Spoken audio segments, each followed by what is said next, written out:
നമസ്കാരം. റാഫ്റ്റോ ക്രിക്കറ്റിലേക്ക് എവർക്കും സ്വാഗതം.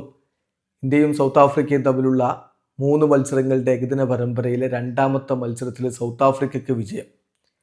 ഇന്ത്യ ഉയർത്തിയ വമ്പൻ സ്കോറിനെ അനായാസം മറികടന്നുകൊണ്ട് അവർ പരമ്പര 1-1 എന്ന രൂപത്തിലേക്ക് മാറ്റിയിട്ടുണ്ട്.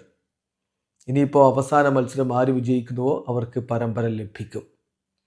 കളിയിൽ ഇന്ത്യ ആദ്യം ബാറ്റ് ചെയ്ത് നിശ്ചിത 50 ഓവറുകളിൽ 5 വിക്കറ്റിന് 358 റൺസ് അടിച്ചപ്പോൾ 49.2 ഓവറുകളിൽ 6 വിക്കറ്റ് നഷ്ടത്തിൽ സൗത്ത് ആഫ്രിക്ക വിജയലക്ഷ്യം മറികടക്കുകയായിരുന്നു. ഇത് ചരിത്ര വിജയമാണ്. ഇന്ത്യക്കെതിരെ ഏറ്റവും ഉയർന്ന സ്കോറാണ് അവരിപ്പോൾ ചേസ് ചെയ്തിരിക്കുന്നത്. അത് അവരുടെ കാര്യത്തിലൊരു റെക്കോർഡാണ്. അതോടൊപ്പം ഈ കണ്ടീഷൻസ് അവർക്ക് അനുകൂലമായിരുന്നു. കാരണം നല്ല ഡ്യൂ ഉണ്ടായിരുന്നു. അത് രണ്ടാം ഇന്നിങ്സിൽ ബാറ്റിംഗ് വളരെ അനായാസമാക്കി മാറ്റിയിരുന്നു. എന്തൊക്കെ പറഞ്ഞാലും 359 എന്നുള്ള ഒരു വലിയ ലക്ഷ്യമായിരുന്നു. അതവർ അനായാസം മറികടന്നതിന് കൈയടിച്ച് പറ്റൂ.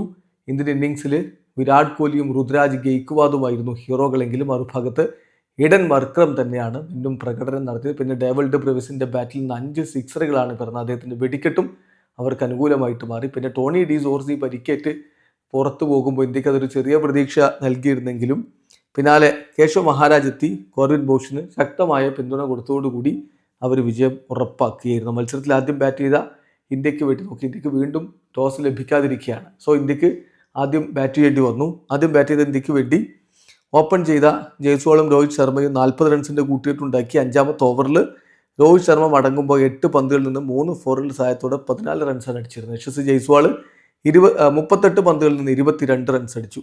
കിങ് കോഹ്ലിയും ഋതുരാജ് ഗെയ്ക്വാദും ചേർന്നുകൊണ്ടാണ് ഇന്ത്യക്ക് വമ്പൻ സ്കോർ സമ്മാനിച്ചത്. 93 പന്തിൽ നിന്ന് 7 ഫോറും 2 സിക്സും അടക്കം കോഹ്ലി 102 റൺസ് അടിച്ചപ്പോൾ 83 പന്തിൽ നിന്ന് 12 ഫോറും 2 സിക്സും അടക്കം 105 റൺസാണ് ഋതുരാജ് ഗെയ്ക്വാദ് അടിച്ചത്.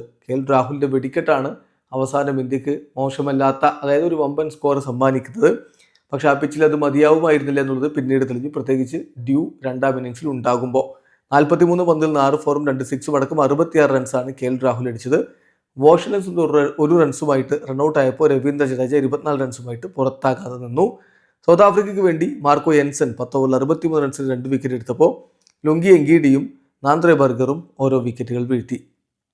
മറുപടി ബാറ്റിങ്ങിൽ ക്വിൻ്റൻ ഡി കോക്കിനെ തുടക്കത്തിൽ മടക്കി വിടാൻ ഇന്ത്യക്ക് സാധിച്ചിരുന്നു. 5ാമത്തെ ഓവറിലാണ് അദ്ദേഹം മടങ്ങുന്നത്. അപ്പോൾ അവരുടെ സ്കോർ ബോർഡിൽ 26 റൺസാണ് ഉണ്ടായിരുന്നത്.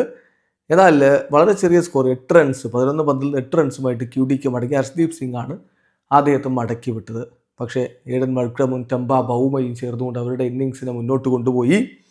ബൗമ അർദ്ധ സെഞ്ചുറിക്ക് തൊട്ടരികിൽ വീണു. 48 പന്തിൽ നിന്ന് 3 ഫോറും 1 സിക്സും അടക്കം അദ്ദേഹം 46 റൺസ് അടിച്ചു. അതേസമയം ഈഡൻ മർക്രം ഒരു ഭാഗത്ത് നിന്നു. അദ്ദേഹത്തിന് കൂട്ടായിട്ട് ബ്രീസ്കെ 64 പന്തിൽ നിന്ന് 68 റൺസ് അടിച്ചപ്പോൾ ഈഡൻ മർക്രം 98 പന്തുകളിൽ നിന്ന് 10 ഫോറും 4 സിക്സറും അടക്കം 110 റൺസിൻ്റെ സൂപ്പർബ് ഇന്നിങ്സാണ് കളിച്ചത്. ഡേവിഡ് ബ്രവിസിൻ്റെ വെടിക്കെട്ട് ഉണ്ടായിരുന്നു. 34 പന്തിൽ നിന്ന് 1 ഫോറും 5 സിക്സറുകളും ആ ബാറ്റിൽ നിന്ന് പിറന്നു. 54 റൺസാണ് അദ്ദേഹം അടിച്ചത്. ടോണി ഡി ജോർസി 11 പന്തിൽ നിന്ന് 1 സിക്സറിന് സഹായത്തോടെ 17 റൺസ് എടുത്ത് നിൽക്കവേ അദ്ദേഹത്തിന് ആംസ്ട്രിങ് ഇഞ്ചുറി ഉണ്ടായി.